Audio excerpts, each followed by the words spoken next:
Bueno, pues ya tenemos explosión de otro caso de corrupción. Evidentemente que es corrupción. La cloaca, ¿cómo no va a ser corrupción? La cloaca era la garantía de la destrucción de pruebas y de la extorsión a todas las personas que han decidido investigar la corrupción. Por tanto, claro que es corrupción. De hecho, es uno de los casos más graves que hemos visto de corrupción. Unos roban, pueden ser los mismos, pero vamos, unos roban y otros se especializan en destruir las pruebas. ¿Para qué? Para que ese robo se pueda magnificar. Por tanto, claro que es corrupción y de hecho es una de las vías o uno de los elementos necesarios en la corrupción más graves que puede haber. Pero la pregunta del millón es, ¿quién era el responsable? Bueno, en Libertad Digital les hemos ido sacando, ahora vamos a ver algunos de los extractos, información, pruebas, documentos que acreditan que, como poco, Leire Díez estaba literalmente hasta el cuello. Les hemos publicado también, hemos publicado determinada información sobre cómo se constituyó esa unidad y sobre todo sobre en qué momento cogió una velocidad de crucero. Y ese momento fue el día después de que Pedro Sánchez escribiera su carta del hombre profundamente enamorado. Pues al día siguiente, porque estaba profundamente preocupado, ¿por qué? Por la corrupción que le empezaba a rodear, decidió que había que montar una cloaca para destruir pruebas. ¿Quién lo hizo?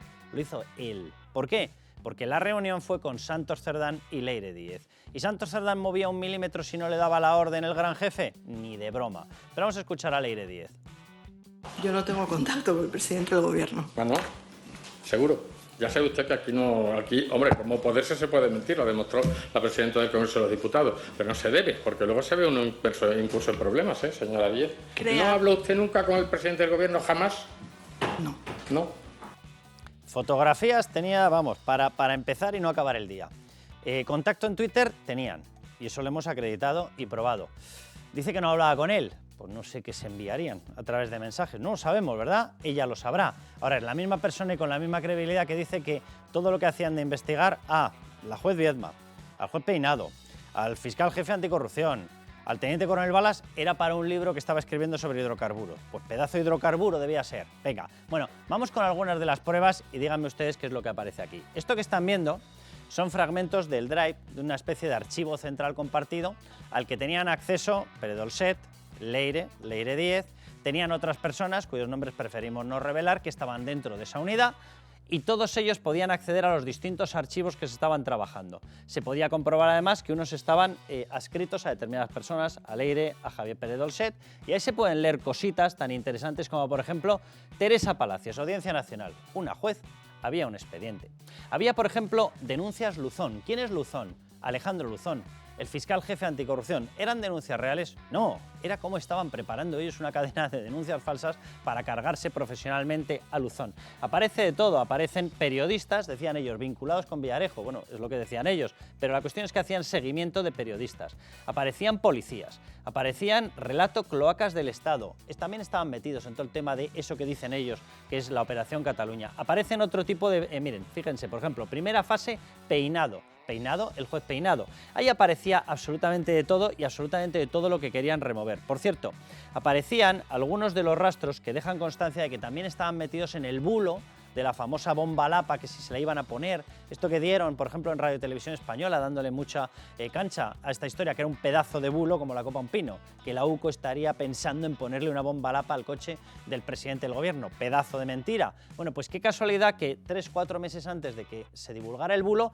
aparecía ya en estos archivos. Fíjense todos los archivos que tenían, ¿vale? Claudio Rivas, que era el socio de Víctor de Aldama, también aparece un archivo sobre Víctor de Aldama. ¿Saben lo que significa esto? Que todos los casos de corrupción que preocupan a Pedro Sánchez, casualmente todos fueron chequeados por la cloaca. Repito, teniendo en cuenta que la reunión fundacional fue en Ferraz, quinta planta, que fue a llamada de Santos Cerdán, secretario de organización del Partido Socialista y mano derecha de Pedro Sánchez, y que era para proteger a Pedro Sánchez, ¿cuál es la duda? Por supuesto que tenía que tener conocimiento y por supuesto que tuvo que impulsarlo un tal Pedro Sánchez. Pero atención, porque si eso es poco, fíjense en esto. Denuncia aportada ya judicialmente por el fiscal Ignacio Estampa, la ha depositado ya esa denuncia con su grabación correspondiente, y ahí sale la siguiente frase. Cuando salió la imputación de Begoña Gómez, la mujer de Pedro Sánchez, Leire le llamó porque el presidente había dado orden de limpiar sin límite y que la situación hay que revertirla, caiga quien caiga. Lo digo y remarco el caiga quien caiga porque una de las expresiones fueron que el teniente coronel Balas, responsable de la UCO, pues mira, si con esto lo matamos o aparece muerto, ¿vale? Sobreentendamos, digo yo, porque estamos hoy optimistas y benévolos, que se referían a profesionalmente, ¿vale? Pero la frase ahí se quedó. Y eso es lo que ha dicho el presidente. Esto lo dijo Leire. Esto lo ha dicho Leire.